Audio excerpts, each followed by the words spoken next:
You're listening to the ESO Network, your station for all things geek.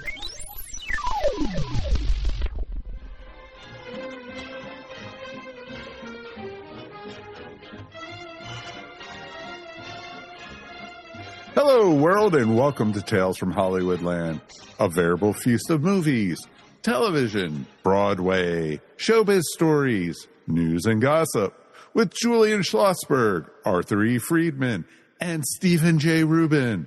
Today, we look at Hollywood sex goddesses. And now, here's Steve. Hey, guys. You know, I was once told that the two most common topics that people talk about in their everyday life are sex and movies.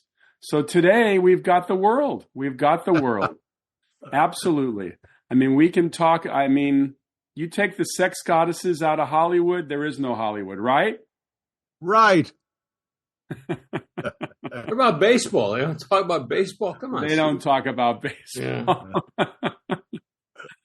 I have to tell you, Steve, Arthur, and Mike, we have to start out by saying that sexy is like beauty.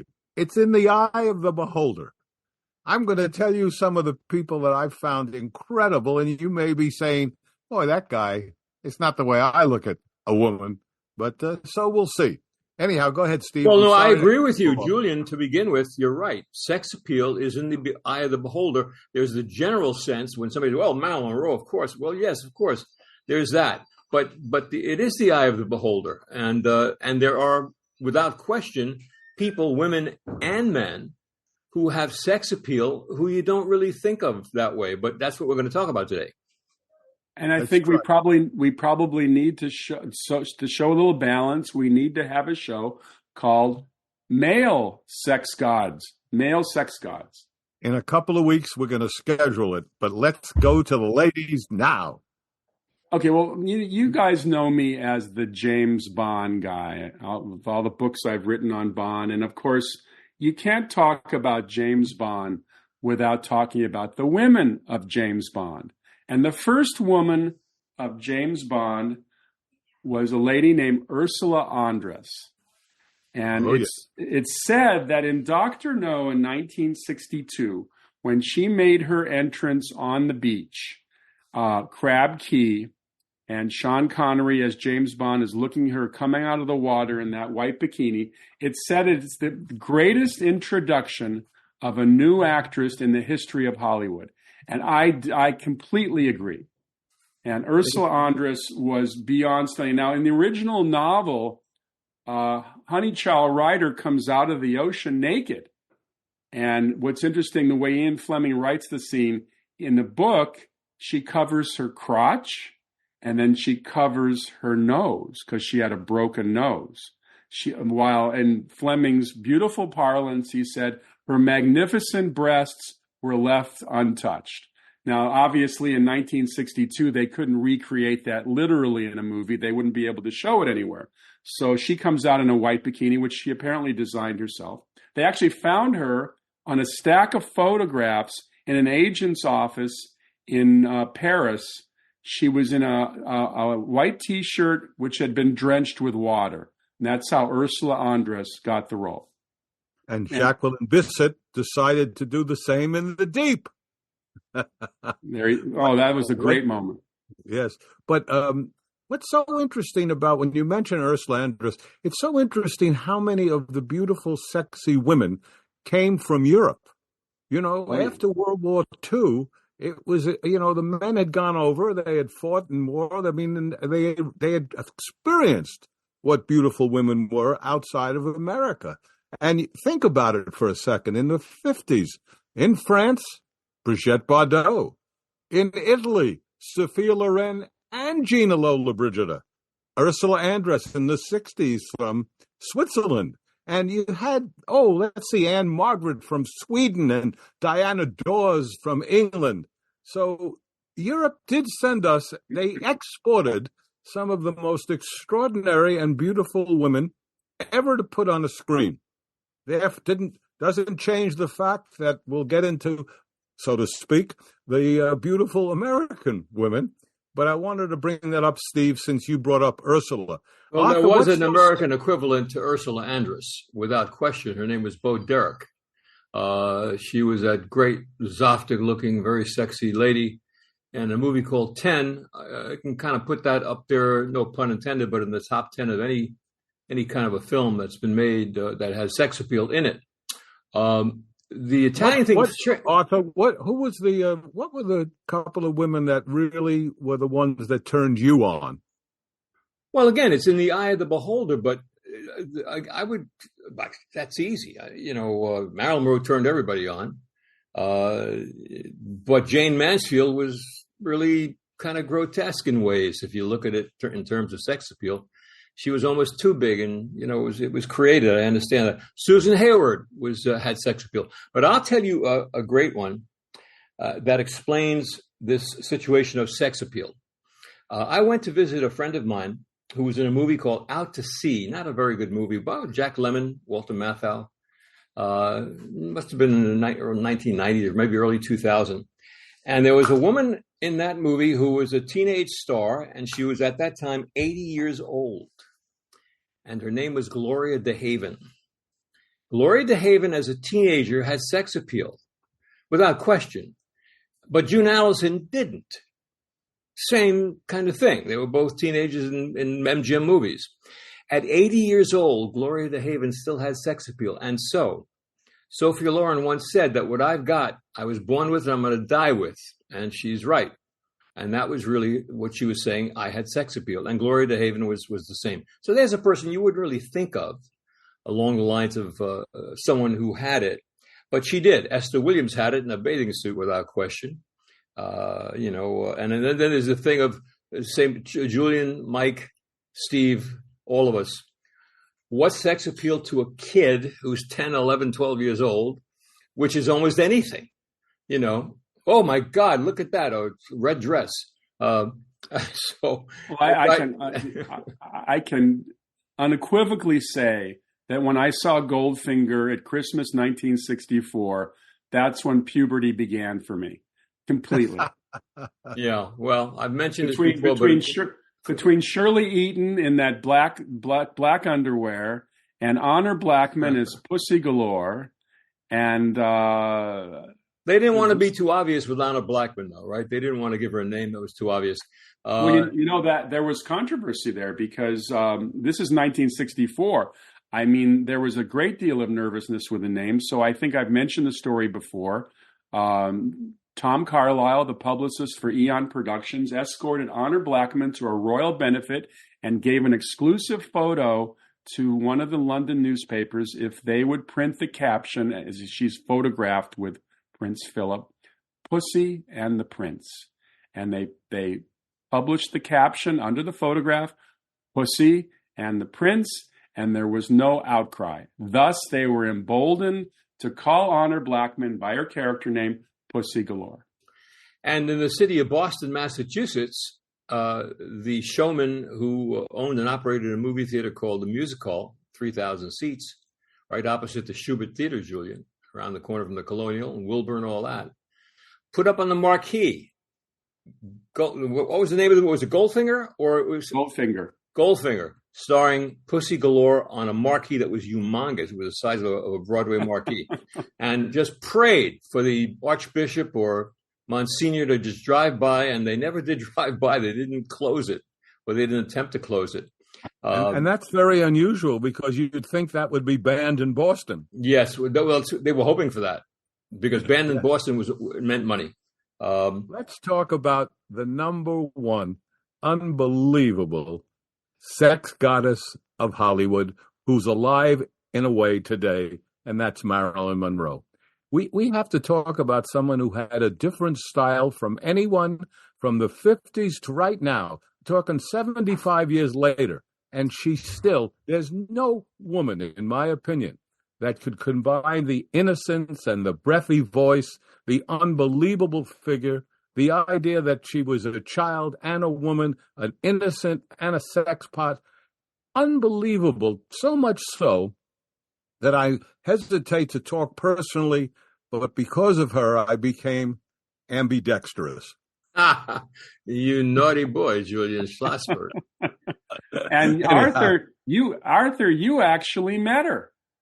I met her, yes, and she was fantastic. Met her as a page at Columbia Pictures at the age of 17, and she was everything and more. She was perfect. She was just one of those things that she had it all. Everything about her was absolutely perfect. And Julian's right.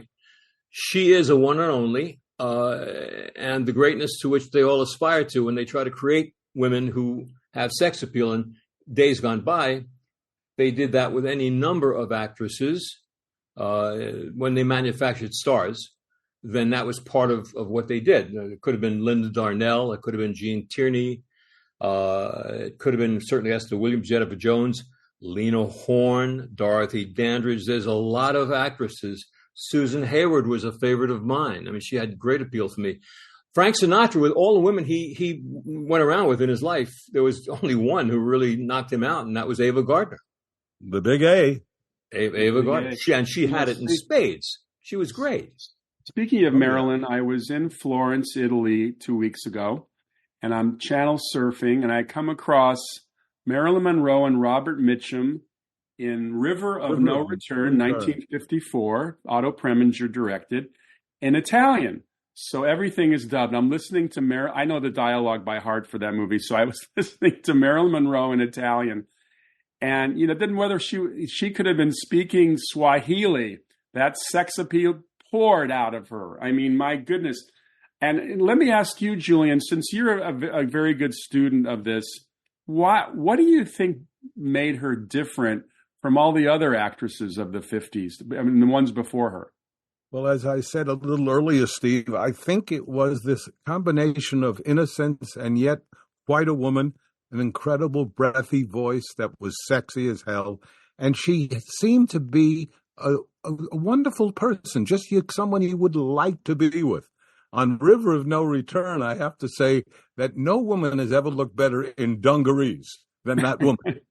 But look at her. If you look at her for a couple of minutes, she's only in this movie with Sam Jaffe and Sterling Hayden, maybe. What was the name of that movie? Oh, The Asphalt Jungle. Asphalt Jungle. She's in that movie for 2 minutes. Louis Calhern is her uncle, and she is a turn-on, black and white. She absolutely is. It's very interesting. She got some power, and they brought her a script, Zanuck and the people at Fox, called The Girl in Tights, or Red Tights, Girl in Red Tights, I think. And she said, I don't want to do it. They said, what are you talking about? You got a contract. You've got to do it. He says, I'm not doing it. And she held firm, and she did not do it. So they went out and got a young, beautiful blonde girl who ended up having the exact same figure that would have worked on any costume that Marilyn wore, the same bust line, the hips and waist, and her name was Sherry North. Yes.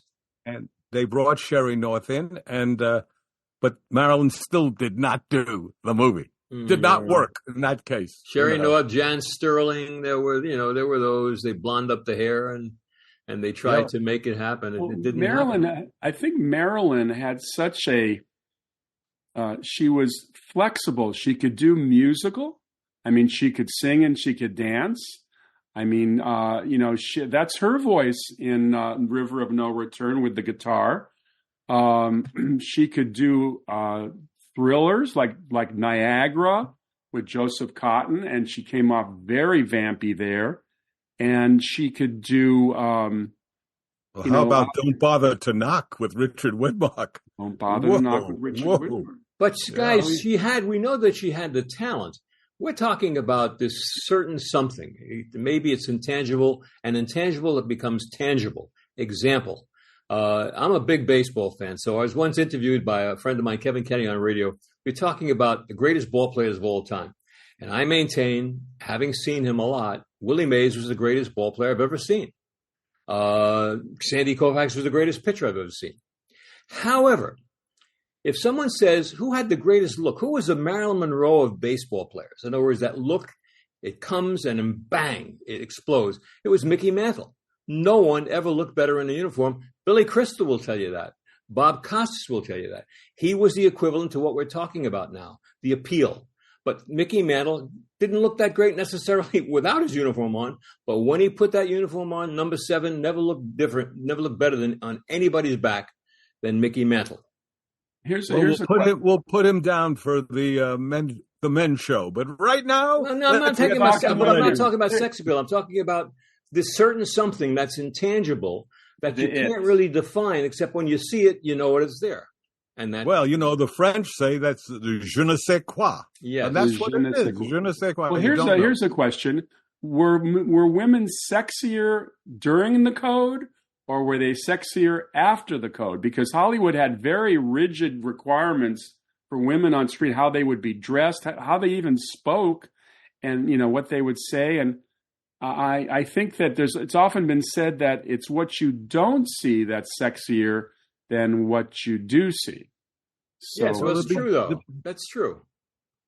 At the beginning of movies, when they all began, there was a girl called Clara Bow, and she was known as the It Girl in the 20s. Now, it was sexy. That's what it was. They just didn't say sexy. That was what she was. And she was quite a star until sound came, and then her very thick Brooklyn accent took care of her career. Right. That was that. And there was Theda Bara, the vamp. And the name The Vamp, by the way, came from Kipling, of all people, who said a man is a vampire, a woman is a vamp. So those were the two big ones. Then there was a lady born in Brooklyn on August 17th, 1893.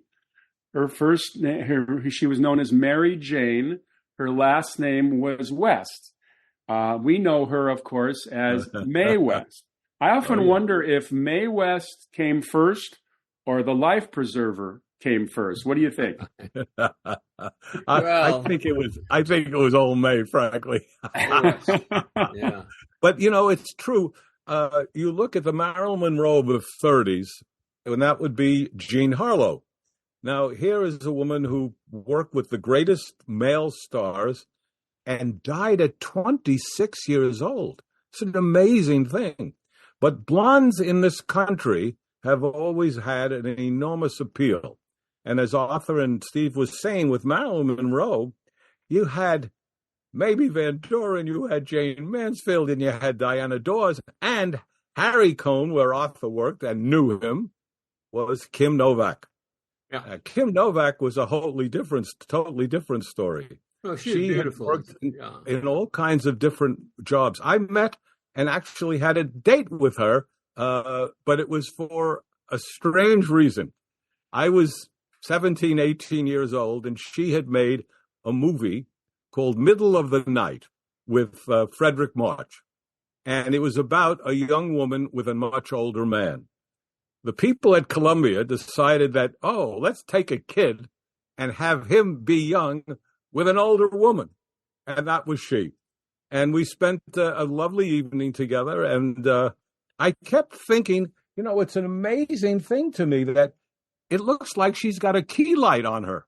I mean, she was stunning, just stunning, and extremely nice, and told me a lot of interesting things about her life. She had done a lot of jobs before she became a model, and she, I think, as Arthur has talked about in another show, had terrible problems with the idea that she was having a romance with Sammy Davis Jr., and the press was upset with it, and certainly Harry Cohn was, and she had to break that romance off. But she was a star. Kim Novak was a star. I'm a little confused, Julian.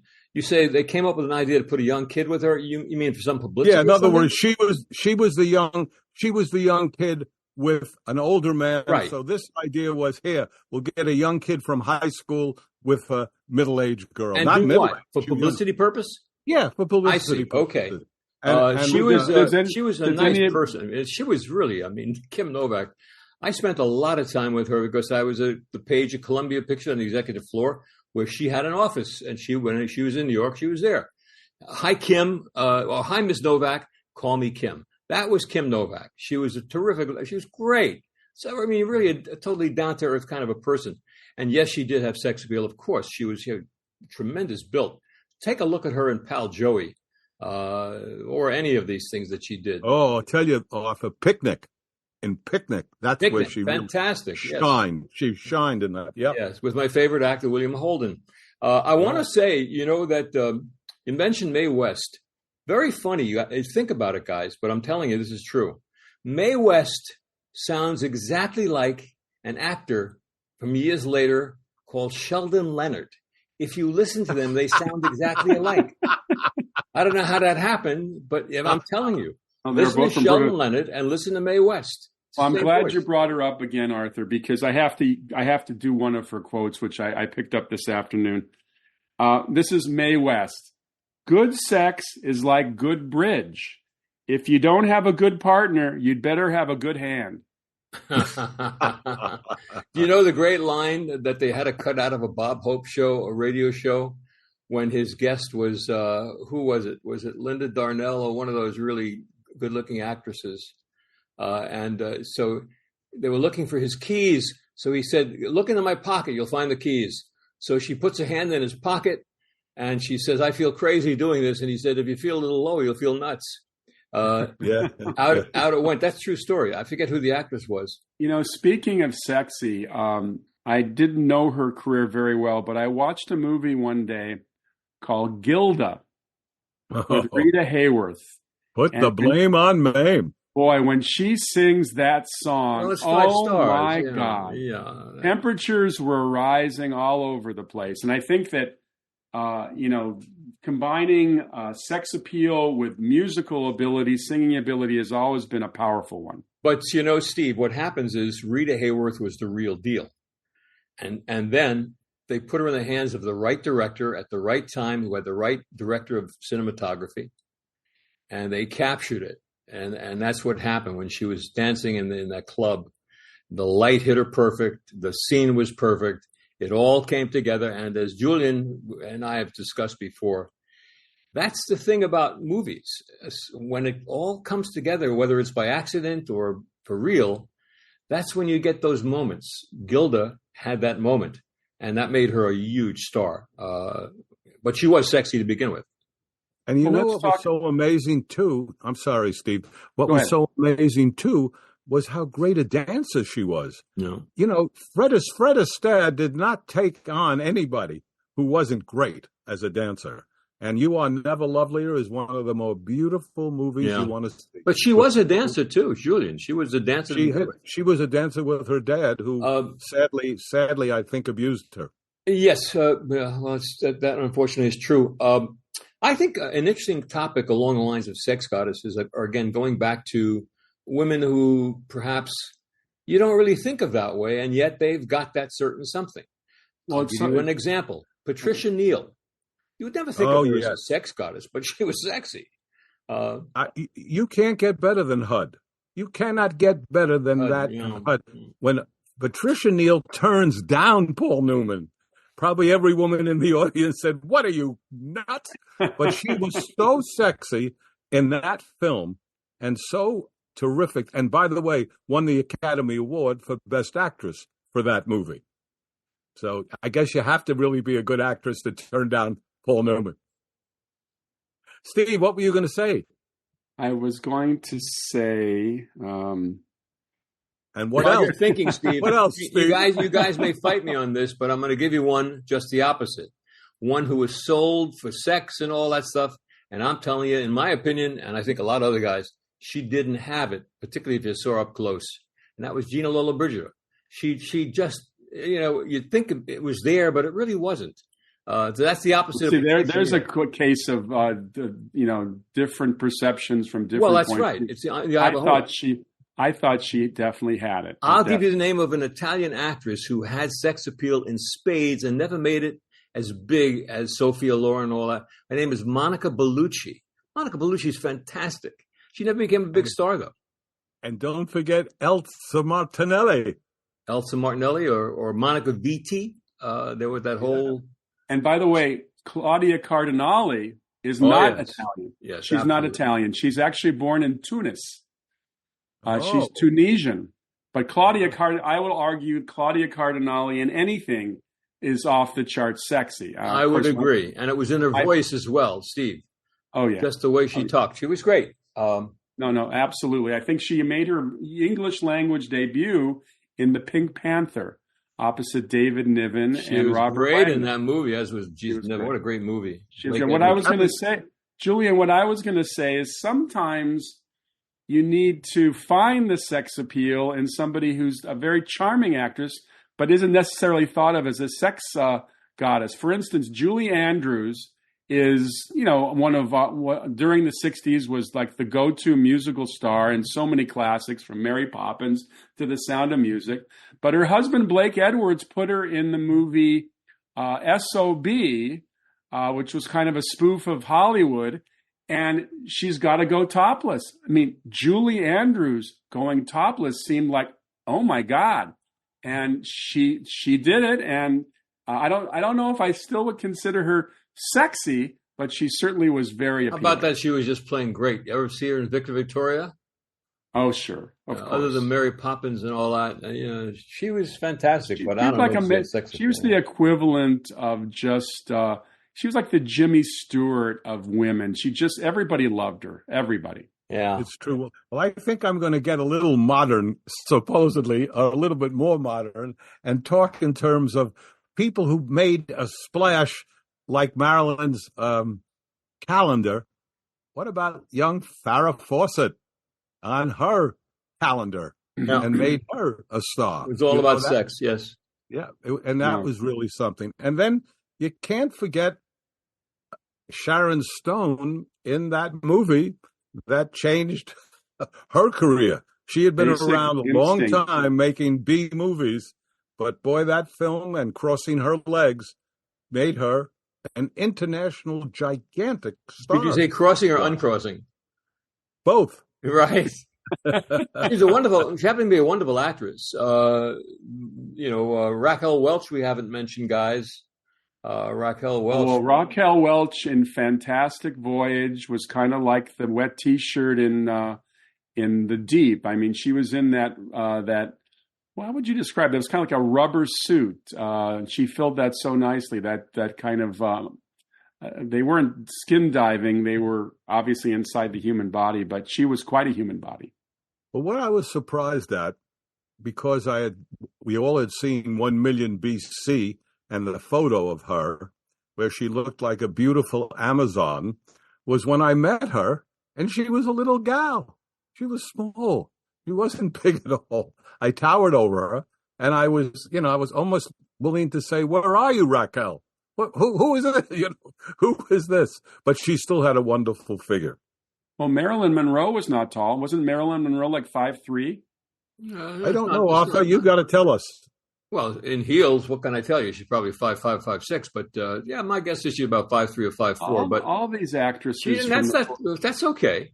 That's fine. Yeah, that's fine. You know who surprised me with her elegance, her charm, and her height was Audrey Hepburn.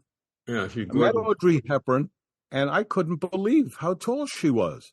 And of course, later you found out, or I found out, that she was a model, and of course, many models are tall. But there was a woman that you have to say just exuded something that I don't think too many other people that I've ever met or seen on the screen. This incredible, almost like in Roman Holiday, almost like a young girl again. And it seems that many men are quite attracted to young, innocent women. She had a special thing. She had something very special going, yes. Beautiful, but a model. I mean, she was just class act. She had sex appeal for class. A lot of times you think of sex appeal in a woman like a Tobacco Road kind of thing, or the ripped dress and all this. Audrey Hepburn had it wearing the best clothing that you could possibly find, and she was a classy lady. She was the quintessential elegant leading lady. Right. Of course, in Breakfast at Tiffany's, it's not so much elegance as just sweet charm off the page. Holly Golightly singing Moon River. Moon River. Me out. Just Henry Mancini's favorite version, after it was recorded 1,000 times by 1,000 different artists. His favorite version was Audrey Hepburn with a little guitar Singing Moon River. Of course, it was organic. It was just perfect. I want to mention a girl that we've not talked about yet, and Julian is going to have a hair across his chest on this, but she was gorgeous and very, very sexy without question. She was very young at the time. It was Lauren Bacall. When she first came on the scene with Bogey in a couple of them, I'm going to blow your kiss up. Please, she was great. Julian, sorry, but I'm talking about the way she looked. Oh, I can't deny it. I think, well, the to have and have not. I mean, she was discovered by the wife of, I forgot now, but a very famous director, Steve. Howard Hawks? Yeah, Howard Hawks. Howard Hawks.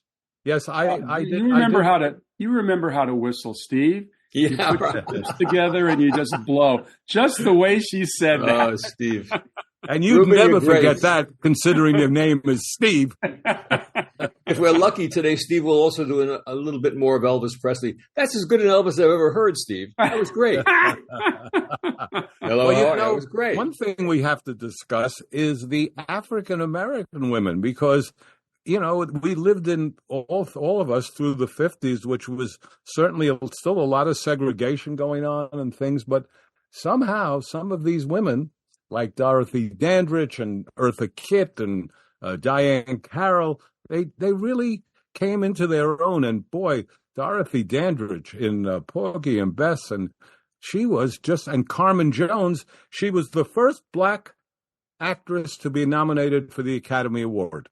And I remember Dorothy Dandridge, and I'm thinking, whoa, this is some beautiful woman. There's also a young lady out there now who's been there for the past 20, 30 years named Halle Berry, who would take second to none of those black women. Well, it's funny you should mention her, Arthur, because Halle actually did an homage to Ursula Andress coming out of the water in Dr. No. In Die Another Day, she's in an orange bikini, and she's coming out of the water in Cuba, which I thought was an interesting choice. Also, you got to mention Pam Grier. Pam Grier did a lot of kind of B-exploitation type movies, but she's also in Jackie Brown, and she's sexy as all get like get Anita out. Ekberg, kind of in that same ballpark, if you will. When we're doing this show, and I'm sure you all looked around, and I did, and we did research, and you think to yourself, my God, how many women have been movie actresses who were quite beautiful? I guess I should have realized it before we did the show, but I couldn't believe the lists that I was coming up with. Mike, we haven't heard from you. You're the younger man of the group. So I don't think it's going to be necessarily Miley Cyrus, but what? Oh God, no. Okay. Definitely not. Definitely I didn't not. think so. So tell us your couple of favorites, please. Well, a couple of my favorites. Uma Thurman was one of mine. She was wonderful in, any of the Quentin Tarantino films that she did, like Pulp Fiction and also Kill Bill. Was just amazing, and then of course, there's just, Terry Hatcher is another one that I'm quite fond of.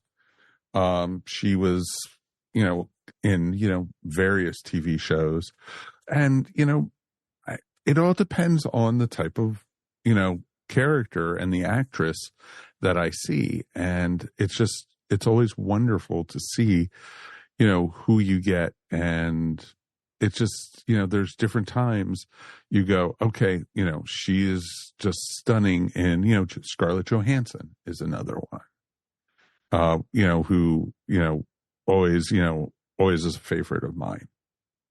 And, there's just all these different ones. And a lot of, I like also, like you guys, I like a lot of the classics and such, like Mae West, Marilyn Monroe. And, and so it's always interesting when you get to that point, Elkie Summers, people like that. And it's very opinionated what you find attractive. We had Elkie Summers in a movie called The Wicked Dreams of Paula Schultz, which is one of the worst titles in the history of show business, the movie business, and yet it did some business. The Wicked Dreams of Paula Schultz. People saw it as a different kind of thing, And Elke did The Prize, Prize, with Paul Newman. Yeah. So she had a career.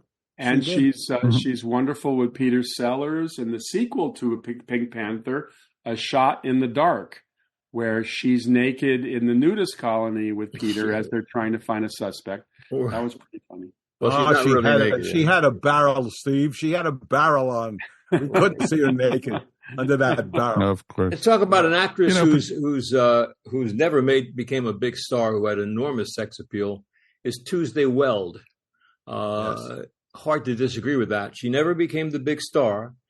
Anne Margaret, who did become a star, did have the essence of that as well. The girl that I hate to say as a kid for a turn on to me, was sitting there in the Bronx watching Duel in the Sun. I'm maybe 9 years old or something, and I think stickball is the biggest thing in the whole world, and punchball and Johnny on a Pony and all these things. And I'm sitting there with my friends, and I'm watching Duel in the Sun, and there's Jennifer Jones, and something happened to me. I was like, holy, what the hell is going on here?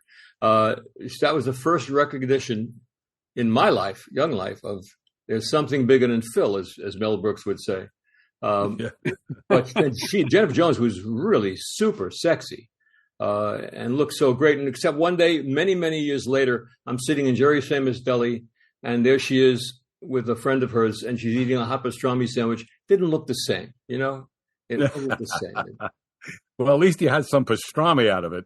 About the same time Jennifer Jones was in Duel in the Sun, Jane Russell was in Howard Hughes' The Outlaw.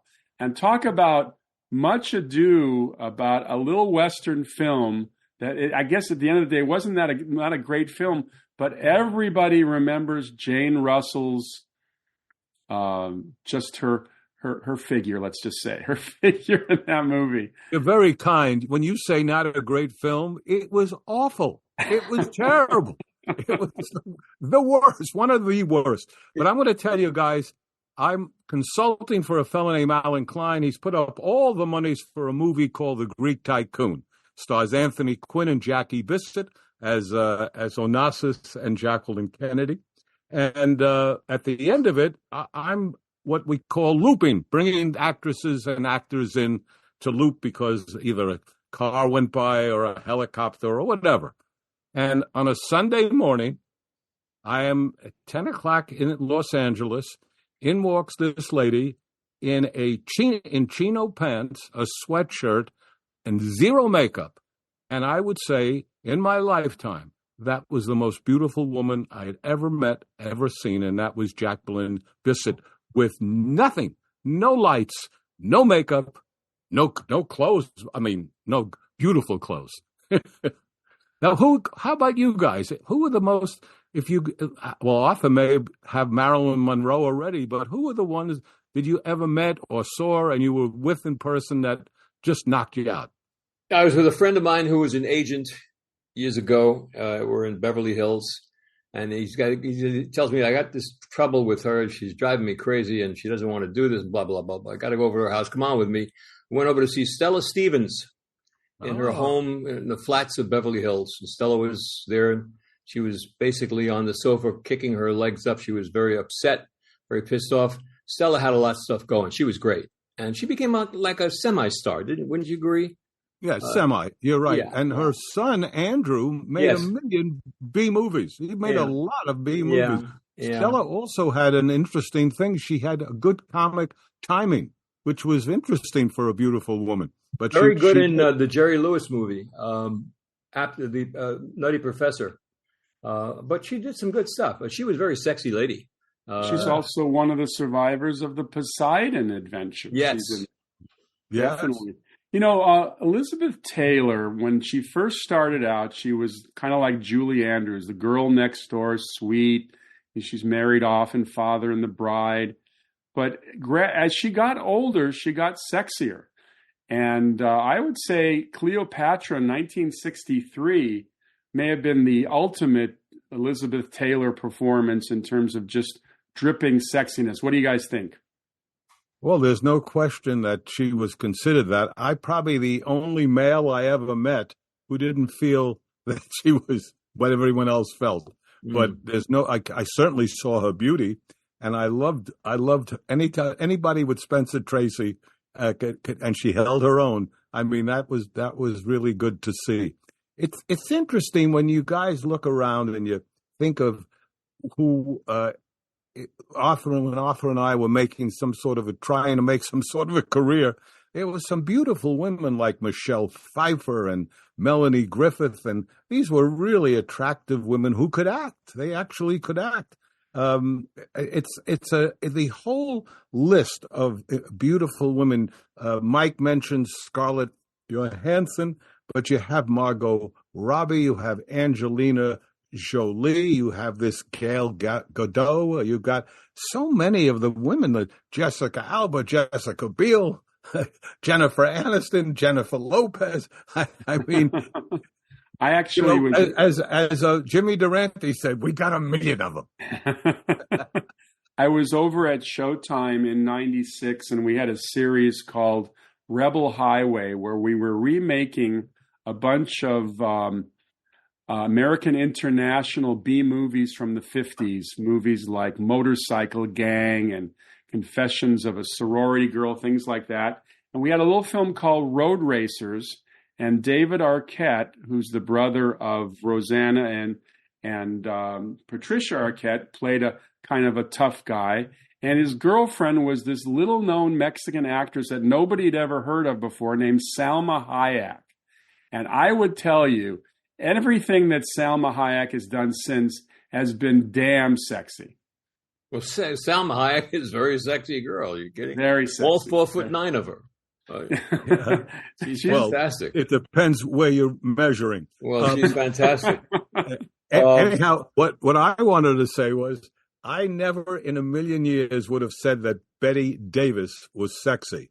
But you go see a movie called Cabin in the Cotton, and I'm telling you, she is sexy as hell. And I never thought of her as sexy. Well, she did, but she had sex appeal. Are you kidding? Bette Davis had sex appeal. A lot of these actresses. Here's one that did not, but they sold it for sex appeal. She didn't have it. Dorothy Lamour didn't have it. I totally agree. Yeah. With or without the sarong. Right. There you go. I was very friendly with Eddie Fisher, and Eddie and I used to have lunch and stuff, and we'd talk, and I'd ask him questions out of curiosity.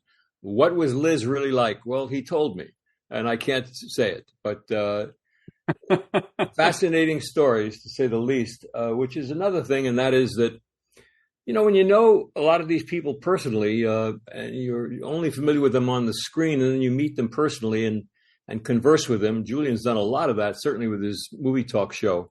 You get surprised, if you've been around and you've met a lot of celebrities, you find that many of them just aren't what you think they are from the work that you've observed. Some are exactly the same. I mean, having met John Wayne in the Polo Lounge, having drinks with him and a couple of friends of mine who happen to know him well, he was exactly the same. I couldn't believe it. He was John Wayne. But there's sometimes you go into a movie and you see it and you think, who the hell is that gal? And that was the movie Body Heat, when I saw Kathleen Turner. Oh, boy. Oh, yeah. Whoa. I mean, every once in a while, that happens. It doesn't mean that they're going to have necessarily a great career, as Arthur pointed out with Bo Derek. I mean, again, bam, you can't believe it, but really, it never really had much of a career. Kathleen did for a while, because she did those Romancing the Stones and films like that. Of course, we have to tip our hat to the greatest self-promoter in history, in motion pictures and in her career, and that is young Madonna. Holy cow. This woman did more with what she didn't have, in my opinion. And boy, did she become a star. Yes. In movies and on concerts. Outstanding business person. Absolutely outstanding. She created the image. She did it, and she was great. Nobody, a lot of people may not understand or agree, but believe me, she made it happen, and she sure did. And it's plaudits to her. I want to mention a girl a classic actress, of course, who had enormous sex appeal and doesn't really come to mind that way. But if you ever see a movie called Double Indemnity, maybe one of the greatest 10 movies ever made by Billy Wilder, take a look at Barbara Stanwyck.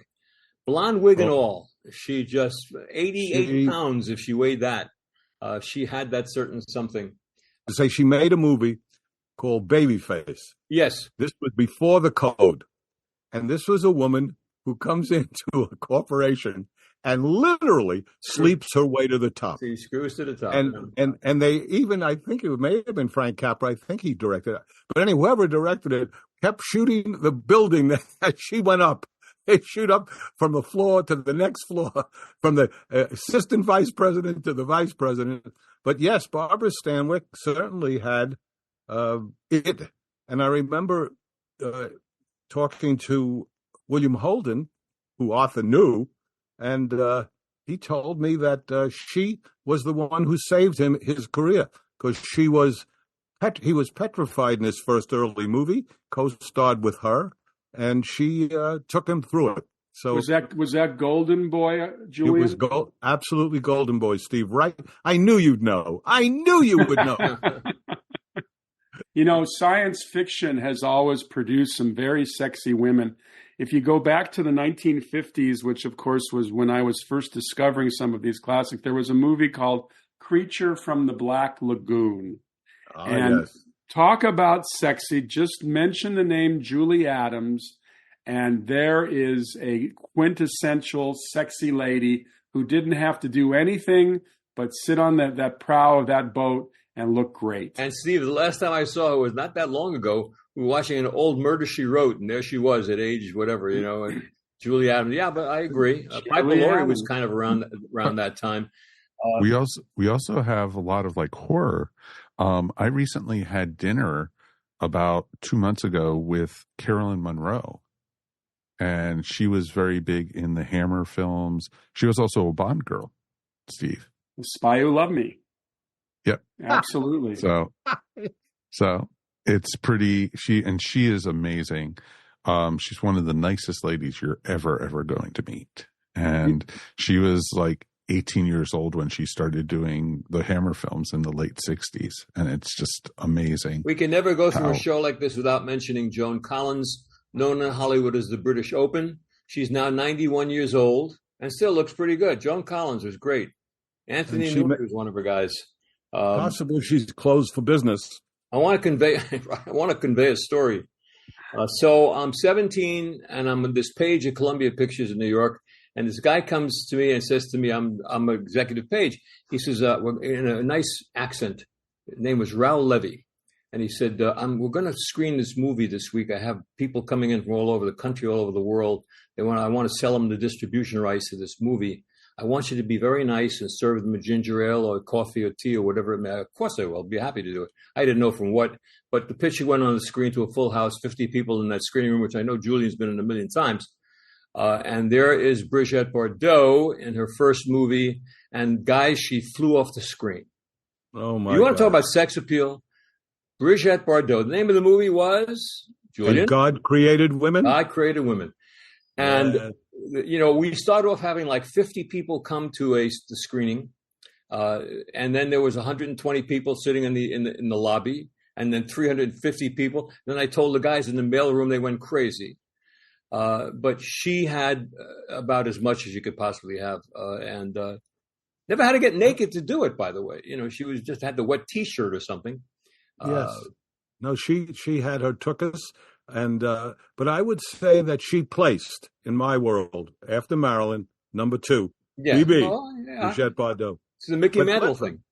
But what do you think of someone like Penelope Cruz? It's great. I think so. Steve, what about Penelope Cruz?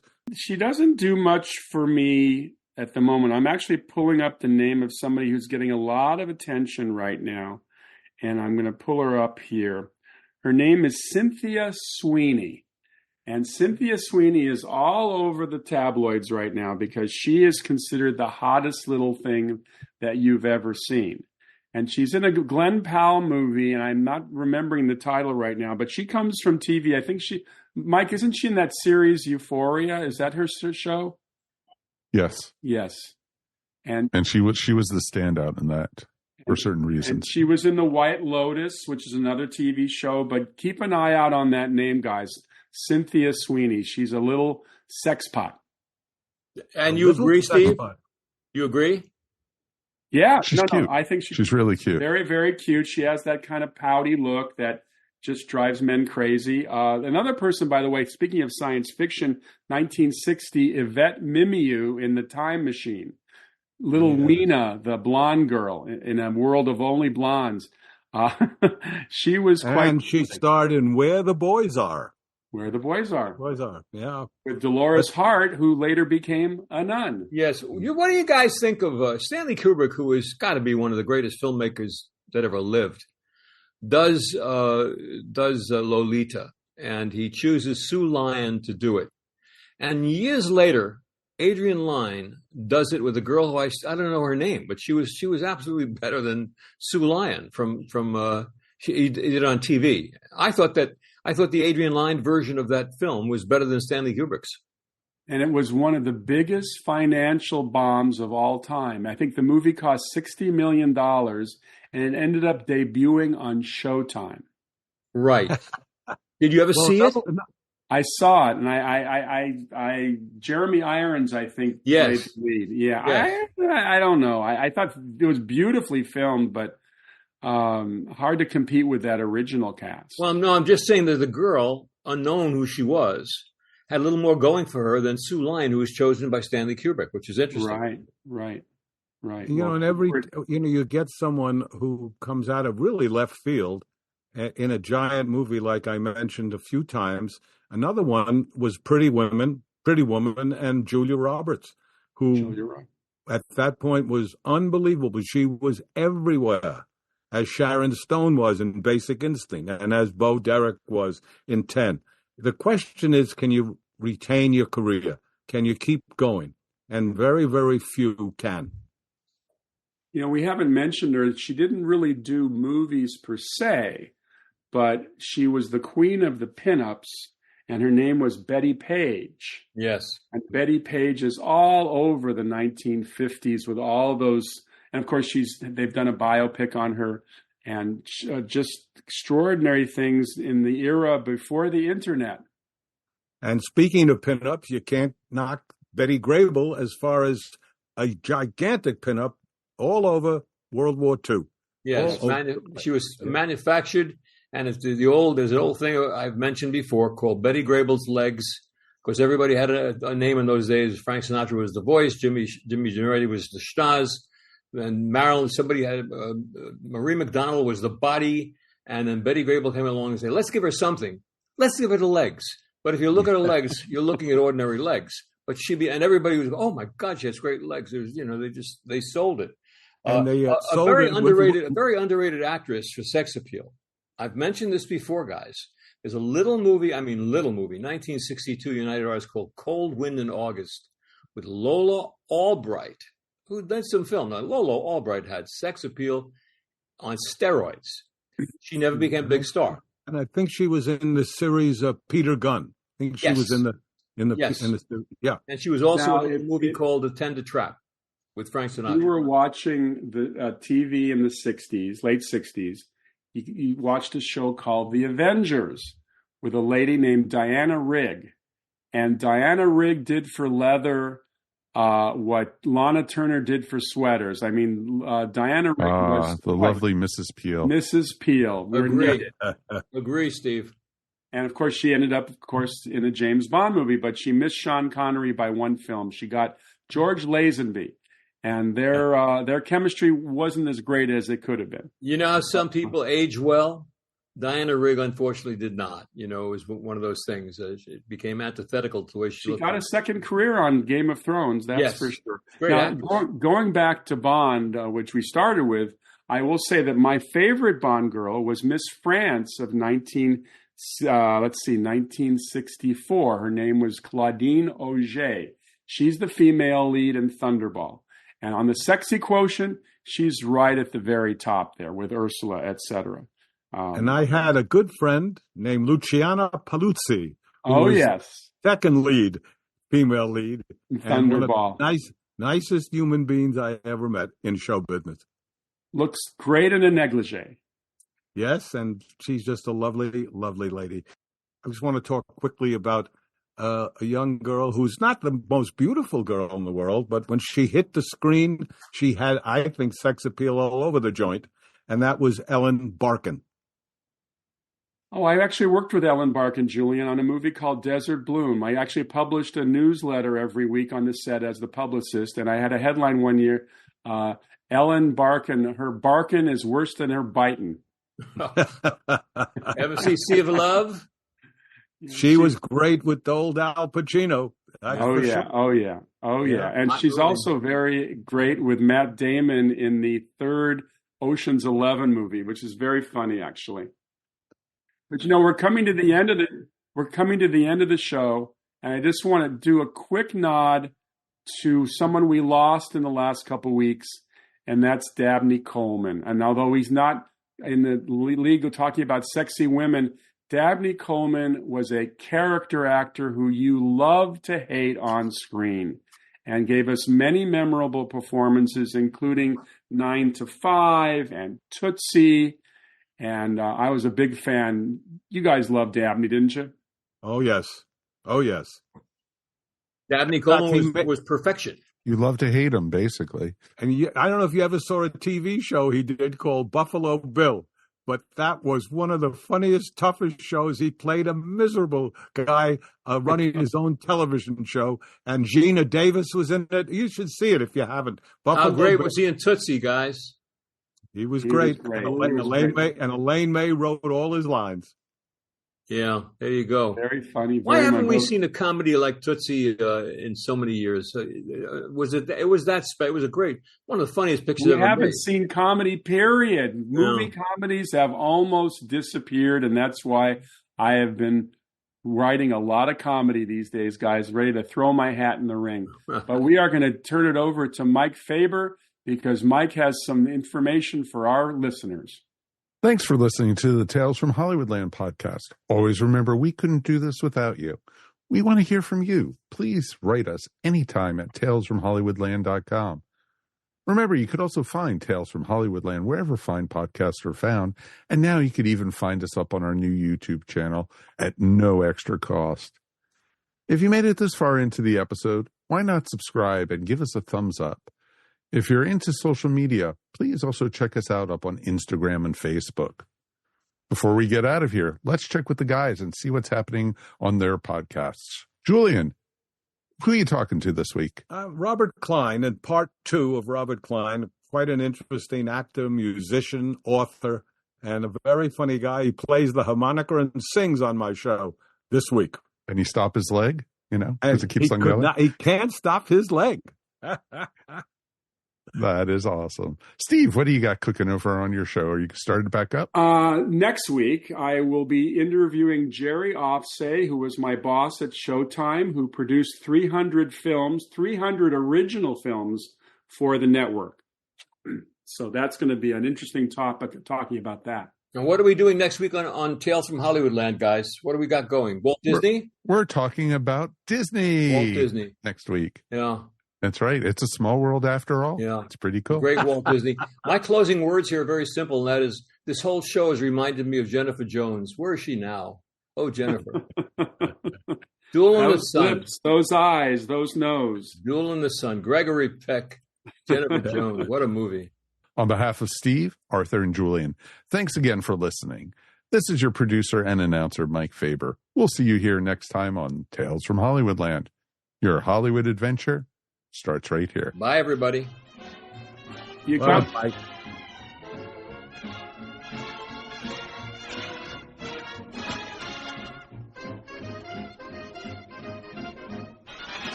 Hi, I'm Joe Heath, And I'm Tony Heath, and we're the hosts of the Watchathon of Rassilon. a podcast where we used to talk about all of classic Doctor Who.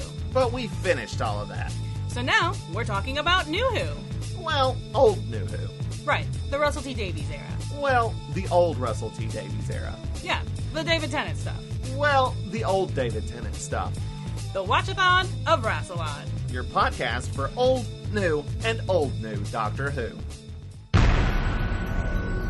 This has been a broadcast of the ESO Network.